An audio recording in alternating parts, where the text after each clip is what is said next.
नमस्कार, जय हिंद साथियों। एक बार फिर से स्वागत है आपका मेरे YouTube चैनल स्टडी विद सागर में। आशा करता हूँ आप सभी लोग अच्छे होंगे और आपकी तैयारी अच्छी चल रही होगी।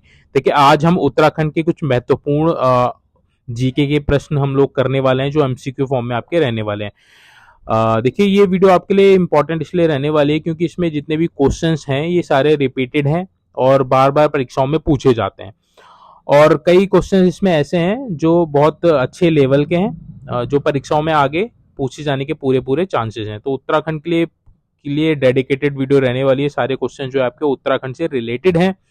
आपके आगामी जो Uttarakhand sub inspector, Uttarakhand police constable या अन्य जितने भी एग्जाम्स यूके एसएससी द्वारा या फिर यूके पीएससी द्वारा करवाई जाएंगे, उन सभी के लिए इंपॉर्टेंट रहने वाली है। आप इनको सॉल्व कीजिएगा, देखते हैं आपको कितने क्वेश्चंस आते हैं और उसका जितने भी क्वेश्चन आपके आएंगे, क्योंकि 20 क्वेश्चन है, 20 क्वेश्चन में से आपको जितने आते हैं उसके आप कमेंट बॉक्स में मेंशन कीजिएगा कि आपके कितने क्वेश्चंस इसमें सही हैं। तो चलिए, आज का जो वीडियो है इसको बिना देरी करे हम लोग स्टार्ट कर लेते हैं। पहला क्वेश्चन देख लेते हैं। पहला क्वेश्चन है, देखिए, उत्तराखंड पंचायती राज अधिनियम लागू हुआ। तो उत्तराखंड में देखिए पंचायती राज अधिनियम कब लागू हुआ था? तो ये जो लागू हुआ था ये आपका 4 अप्रैल 2016 को लागू हुआ था। तो option number B is the right answer. 4 अप्रैल 2016 को उत्तराखंड में पंचायती राज अधिनियम लागू हुआ था। अगर हम बात करें भारत की, भारत में जो आपका पंचायती राज अधिनियम है कब लागू हुआ था? तो 2 अक्टूबर 1959 को लागू हुआ था। कहां से? नागौर से। आप सभी को पता होगा नागौर जो आपका राजस्थान में एक जिला है। तो भारत में पंचायती राज अधिनियम 2 अक्टूबर 1956 को लागू हुआ था नागौर के राजस्थान के नागौर जिले से। किसने लागू किया था? तो जवाहरलाल नेहरू ने लागू किया था। जवाहरलाल नेहरू जी ने लागू किया गया था।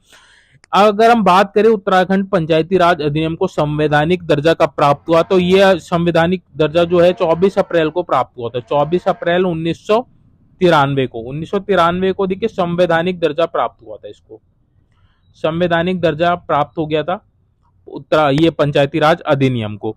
हमारे भारत में जो पंचायती राज व्यवस्था है वो त्रिस्तरीय है। ये परीक्षा में पूछा जाता है इसलिए मैं बता रहा हूँ त्रिस्तरीय। पहला आपका ग्राम पंचायत है, ग्राम पंचायत। दूसरा आपका पंचायत समिति। तीसरा आपका जिला परिषद। तो त्रिस्तरीय हमारे यहाँ पंचायती राज व्यवस्था है उत्तराखंड में। तो इतने पॉइंट्स आपको याद रखने हैं। पहला क्वेश्चन मैंने आपको बता दिया, उत्तराखंड पंचायती राज अधिनियम 4 अप्रैल 2016 को लागू किया गया था। ये परीक्षा में पहले पूछा गया है। आगे बढ़ते हैं, अगला क्वेश्चन देख लेते हैं। अगला क्वेश्चन है, अल्मोड़ा में होम रूल आंदोलन शुरू हुआ, यानी कि होम रूल की स्थापना कब हुई थी अल्मोड़ा में? तो अल्मोड़ा में 1914 में हुई थी। Option B is the right answer. Home rule league जो थी या फिर होम रूल आंदोलन अल्मोड़ा में किसने चलाया था? तो ये आपका मोहन जोशी, चिरंजी लाल, हेमचंद्र और बद्रीदत्त पांडे जी के सहयोग से चलाया गया था।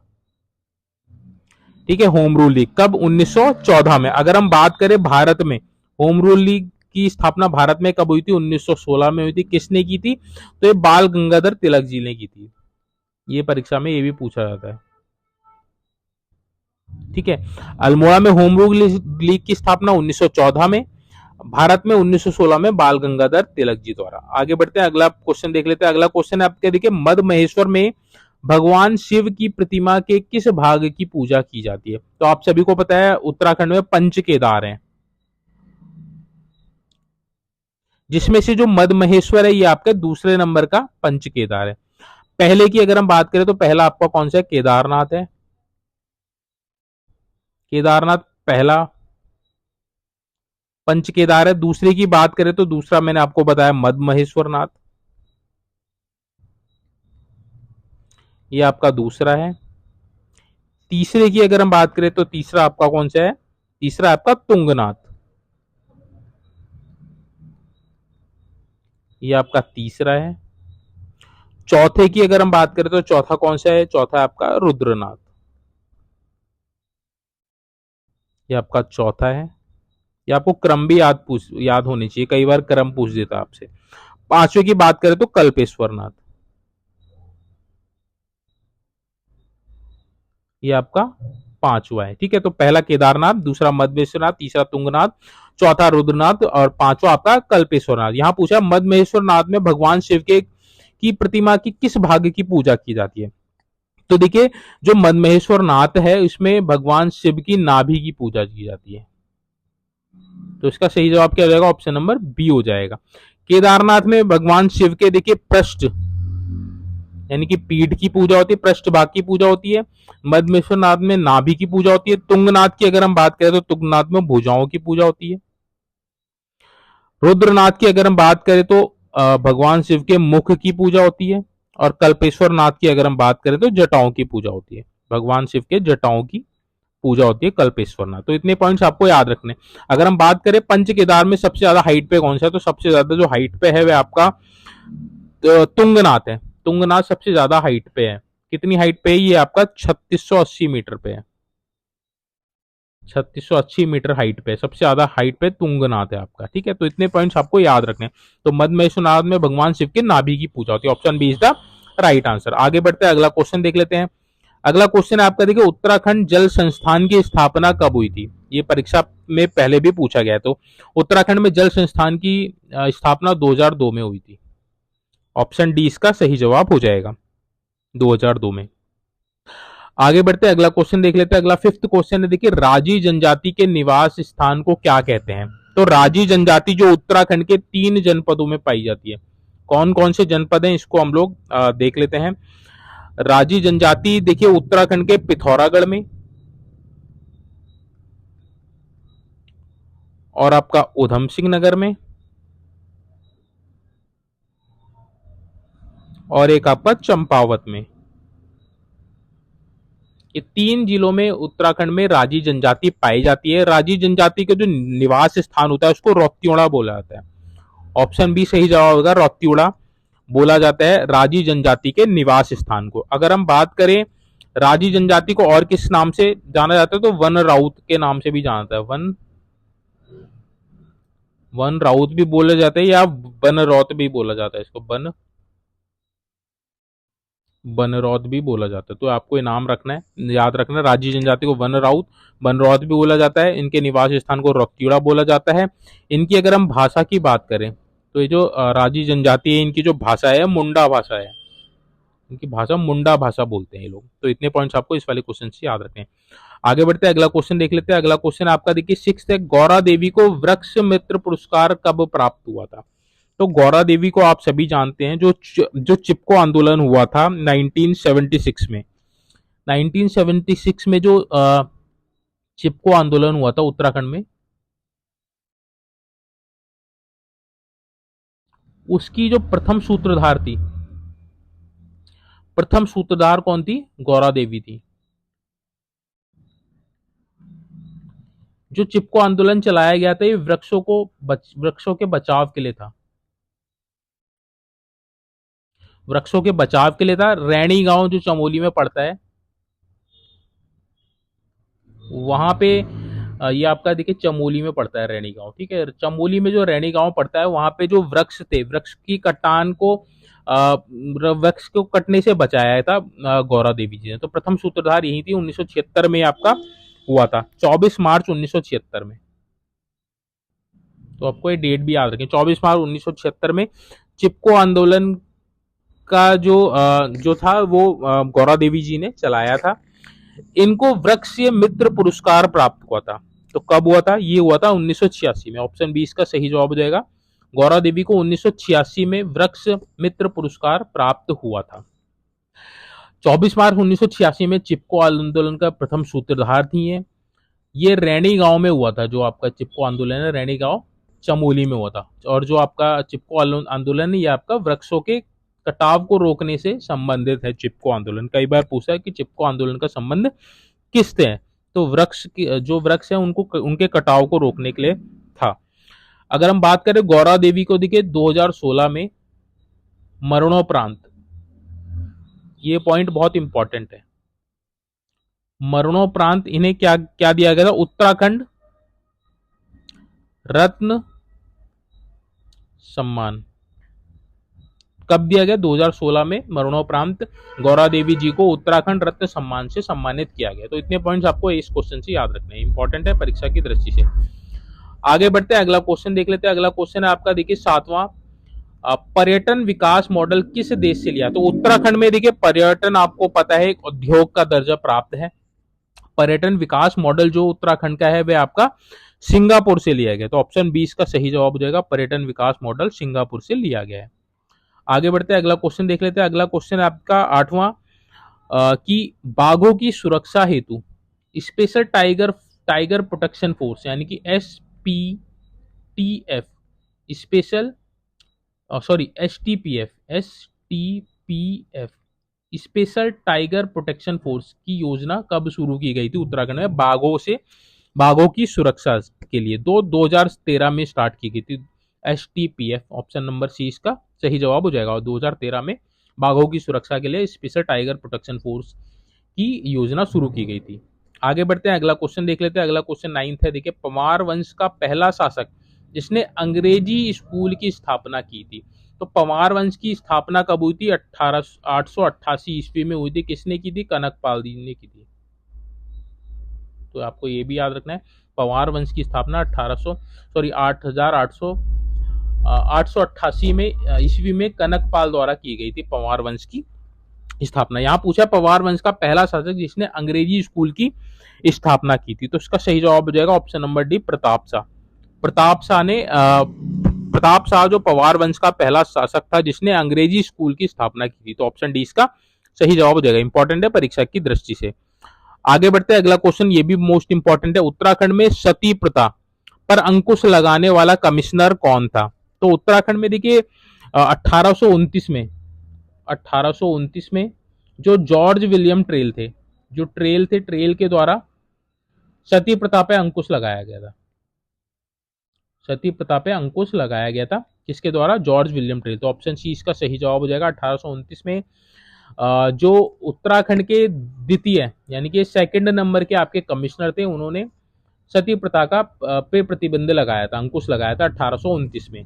अगर हम बात करें उत्तराखंड के प्रथम कमिश्नर कौन थे, तो E गार्डनर थे, यानी कि एडवर्ड गार्डनर उत्तराखंड के प्रथम कमिश्नर थे। ऑप्शन ए इसका जवाब हो जाएगा। उत्तराखंड में सती प्रथा पे अंकुश लगाने वाले कमिश्नर कौन थे? George William Traill. C is the right answer. आगे बढ़ते हैं, अगला क्वेश्चन देख लेते हैं। अगला क्वेश्चन है, कॉमन पिकॉक को राज्य तितली किस वर्ष घोषित किया गया? तो उत्तराखंड की आपको पता होगा कि जो कॉमन पिकॉक है, कॉमन पिकॉक उत्तराखंड की राज्य तितली है। तो किस वर्ष इसको राज्य तितली घोषित किया गया था, ये आपसे पूछा है। तो देखिए 18 नवंबर 2016 को 18 नवंबर 2016 को कॉमन पिकॉक को 18 नवंबर 2016 को कॉमन पिकॉक को उत्तराखंड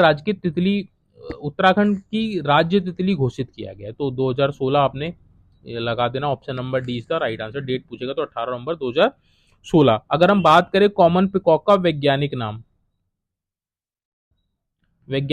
कई बार वैज्ञानिक नाम पूछता है। तो पोपीलियो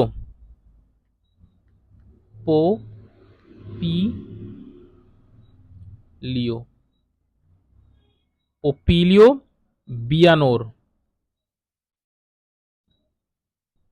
बियानोर इसका वैज्ञानिक नाम है, किसका? कॉमन पिकॉक का, जिसको 2016 में उत्तराखंड की राज्य तितली घोषित किया है। इतने पॉइंट्स आपको याद रखने हैं। आगे बढ़ते हैं, अगला क्वेश्चन देख लेते हैं। अगला ये भी मोस्ट इंपॉर्टेंट क्वेश्चन है। माघ मेला उत्तराखंड में सबसे लोकप्रिय मेलों में से एक है। यह किस जिले में आयोजित किया जाता है?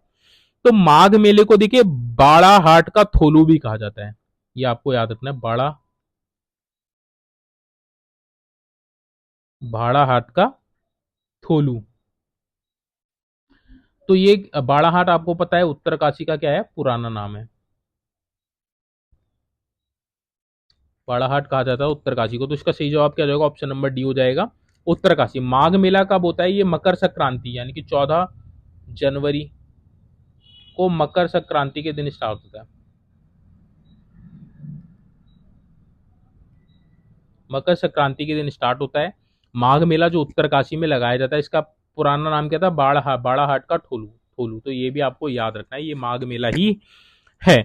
जो देखिए पूर्व में तिब्बत और भारत के बीच में ये एक व्यापारिक केंद्र हुआ करता था। बाड़ाहाट का जो मेला हुआ करता था, बाड़ाहाट का थालू जो माघ मेला हुआ करता था, इसमें उत्तराखंड और भारत और तिब्बत के बीच में व्यापार हुआ करता था इस मेले के माध्यम से। तो इतने पॉइंट्स आपको याद रखने हैं। आगे बढ़ते हैं, हम लोग अगला क्वेश्चन देख लेते हैं। अगला क्वेश्चन आपका देखिए ये भी मोस्ट इंपॉर्टेंट है। उत्तराखंड में दुनिया का पहला लिक्विड मिरर टेलीस्कोप यानी कि एलएमटी कहाँ स्थापित किया गया है? तो देखिए नैनीताल का जो आर्यभट्ट रिसर्च इंस्टीट्यूट है,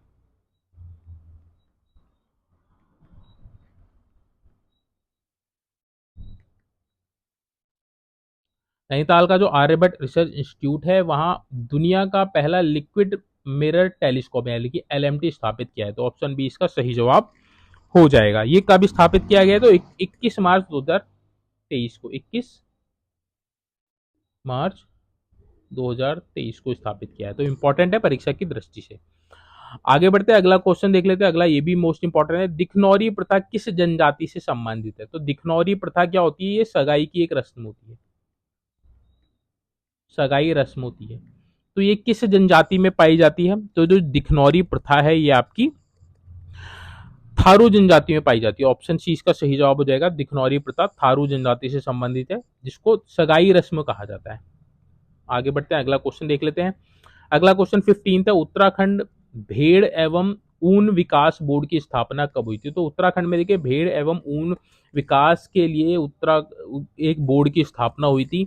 ये जो स्थापना हुई थी 2003 में हुई थी। तो ऑप्शन सी इसका सही जवाब हो जाएगा। उत्तराखंड भेड़ एवं ऊन ऊन विकास बोर्ड की स्थापना कब हुई? 2003 में हुई थी। कहाँ हुई थी? तो ये देहरादून में हुई थी। तो इसका जो कार्यालय है वह देहरादून में है। तो ये भी आपने याद रखना है, देहरादून में के मोथरोवाला में। आगे बढ़ते हैं, अगला पॉइंट देख लेते हैं। अगला पॉइंट है आपका, देखिए अगला क्वेश्चन है। उत्तराखंड उच्च न्यायालय में गंगा व यमुना को जीवित मानव का दर्जा यानी कि लिविंग एंटिटी का दर्जा दिया गया था उच्च न्यायालय द्वारा। उत्तराखंड के उच्च न्यायालय द्वारा गंगा व यमुना को जीवित मानव मानव का दर्जा कब दिया गया था? तो इसका जो सही जवाब है ऑप्शन नंबर सी हो जाएगा, 20 मार्च 2017। 20 मार्च 2017 को उत्तराखंड उच्च न्यायालय ने गंगा और यमुना को लिविंग एंटिटी यानी कि जीवित मानव का दर्जा दिया है। कब दिया है? 20 मार्च 2017 को। तो ये आपने डेट याद रखनी है। अगर पूछता है, देखिए एक क्वेश्चन पूछता है कि गंगा को राष्ट्रीय राष्ट्रीय नदी का दर्जा कब दिया गया है?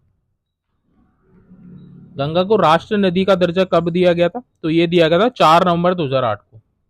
ये मोस्ट इंपॉर्टेंट पॉइंट है आपका। गंगा को राष्ट्रीय नदी कब घोषित किया है? 4 नवंबर 2008 को। तो ये वाला पॉइंट भी आपने याद रखना है। आगे बढ़ते हैं, अगला क्वेश्चन देख लेते हैं। अगला क्वेश्चन आपका देखिए 17वां। किस नदी का वर्णन प्राचीन ग्रंथों में सुषमा के नाम से किया गया था? तो प्राचीन ग्रंथ में सुषमा किस नदी को कहा जाता था? तो ये कहा जाता था रामगंगा नदी को। ऑप्शन नंबर सी इसका सही जवाब हो जाएगा। सुषमा नदी किसको कहा जाता था? रामगंगा नदी को, रामगंगा नदी को कहा। देखिए गंगा नदी कहाँ से निकलती है? तो ये गौमुख से निकलती है, गौमुख उत्तरकाशी से। ठीक है। काली नदी की अगर हम बात करें तो ये कहां से निकलती है? तो काला पानी पिथौरागढ़ से निकलती है। ठीक है। रामगंगा नदी की अगर हम बात करें तो ये आपके पौड़ी के दूधातोली से निकलती है। अगर हम बात करें टॉन्स नदी, तो टॉन्स नदी कहां से निकलती है? बंदरपूछ उत्तरकाशी से निकलती है। तो ये आपको सब नाम याद रखने हैं और कहां कहां से निकलती है वो रास्ता। तो सुषमा किस नदी को कहा जाता है? रामगंगा नदी को। रामगंगा नदी कहां से निकलती है? पौड़ी के दूधातोली पर्वत से। आगे बढ़ते हैं, अगला क्वेश्चन देख लेते हैं। 18वां क्वेश्चन। उत्तराखंड राज्य में ई डिस्ट्रिक्ट परियोजना कब लागू हुई? तो उत्तराखंड में ई डिस्ट्रिक्ट परियोजना 2009 में लागू हुई। तो ऑप्शन डी इसका सही जवाब हो जाएगा। आगे बढ़ते हैं, अगला क्वेश्चन देख लेते हैं। अगला क्वेश्चन आपका देखिए उत्तराखंड में दीपक परियोजना का संबंध किससे है? गर्भवती महिलाओं से, पर्यटक से, सीमा सड़क संगठन से, या फिर विद्युत आपूर्ति। तो इसका जो सही जवाब है ऑप्शन नंबर सी से हो जाएगा। सीमा सड़क संगठन से संबंधित आपकी दीपक परियोजना। आगे बढ़ते हैं, अगला क्वेश्चन देख लेते हैं। अगला क्वेश्चन आपका देखिए वर्ष 1917 में अल्मोड़ा में आयोजित कुमाऊं परिषद के पहले अधिवेशन की अध्यक्षता की गई थी। तो देखिए जो आपका अल्मोड़ा में जो 1917 में कुमाऊं परिषद की जो पहली बैठक हुई थी तो उसकी अध्यक्षता जयदत्त जोशी जी द्वारा की गई थी। तो ऑप्शन सी इसका सही जवाब हो जाएगा। मोस्ट इंपॉर्टेंट क्वेश्चन है, परीक्षा में पूछा जा सकता है। अगर हम बात करें कुमाऊं परिषद की स्थापना, कुमाऊं परिषद की स्थापना की अगर हम बात करें तो ये कब हुई थी? 1916 में हुई थी, नैनीताल में हुई थी। इसमें हरगोविंद पंत आपके और बद्रीदत्त पांडे, इन सभी ने अपना योगदान दिया था इसकी स्थापना में। तो 1916 में हुई थी नैनीताल में, नैनीताल में स्थापना हुई थी। इसका जो पहला अधिवेशन 1917 में हुआ था, जो कहाँ हुआ था, अल्मोड़ा में हुआ था। पहला पहला अधिवेशन कई बार परीक्षा में पूछता है कि पहला अधिवेशन कब हुआ था। तो सॉरी, पहला अधिवेशन कब हुआ था, तो 1917 में हुआ था। कहाँ हुआ था, अल्मोड़ा में हुआ था। स्थापना कहाँ हुई थी, नैनीताल में हुई थी। कब हुई थी, 1916 में हुई थी। अगर हम बात करें कुमाऊं परिषद का कांग्रेस में विलय कब हुआ था, तो ये भी पूछता है, इंपॉर्टेंट क्वेश्चन है। कांग्रेस में विलय कब हुआ था, तो विलय हुआ था इसका 1926 में। 1926 में कुमाऊं परिषद का विलय कांग्रेस में हो गया था। तो 1926 आपको याद रखना है। तो पहले कुमाऊं परिषद के पहले अधिवेशन की अध्यक्षता किसने की थी, जयदत्त जोशी ने की थी। ऑप्शन सी इसका सही जवाब हो जाएगा। तो देखिए, ये थे इंपॉर्टेंट क्वेश्चन उत्तराखंड के जीके से रिलेटेड। होप सो आपको क्वेश्चंस अच्छे लगे होंगे। आप कमेंट बॉक्स में मेंशन जरूर कीजिएगा कि आपने कितना स्कोर किया है 20 में से। और अगर आपको किसी क्वेश्चन पे डाउट है तो प्लीज कमेंट बॉक्स में मेंशन कीजिएगा। मैं कोशिश करूंगा उस क्वेश्चन को और क्लियर कर सकूं, अगर आपका कोई भी डाउट है तो। अगर इस तरह की वीडियोस और चाहिए तो प्लीज कमेंट बॉक्स में मेंशन कीजिएगा, और चैनल को ज़्यादा से ज़्यादा सब्सक्राइब जरूर कर लीजिएगा, ताकि इस तरह की अपडेट और इस तरह की इंपॉर्टेंट वीडियो आपको रेगुलर बेसिस पे मिल सके। पीडीएफ अगर चाहिए तो टेलीग्राम चैनल को आप ज्वाइन कर लीजिए। टेलीग्राम चैनल से आपको इसकी पीडीएफ भी मिल जाएगी। आप रिक्वेस्ट कीजिएगा, मैं आपको वहाँ पे प्रोवाइड करा दूंगा। और इस तरह की वीडियोस देखने के लिए प्लीज़ चैनल को सब्सक्राइब जरूर कर लीजिएगा। जो बच्चे नए हैं, जो अभी उत्तराखंड के एग्जाम्स की सरकारी नौकरी की तैयारी कर रहे हैं और सरकारी नौकरी के एग्जाम्स को क्रैक करना चाहते हैं, तो प्लीज़ आप चैनल को सब्सक्राइब जरूर कर लीजिएगा, ताकि इस तरह की आपको इंपॉर्टेंट वीडियो और कंटेंट मटेरियल आपको रेगुलर बेसिस पे मिल सके। चलिए, आज का जो ये सेशन है इसको यहीं पे हम वाइंड अप करते हैं। Thank you so much for watching this video.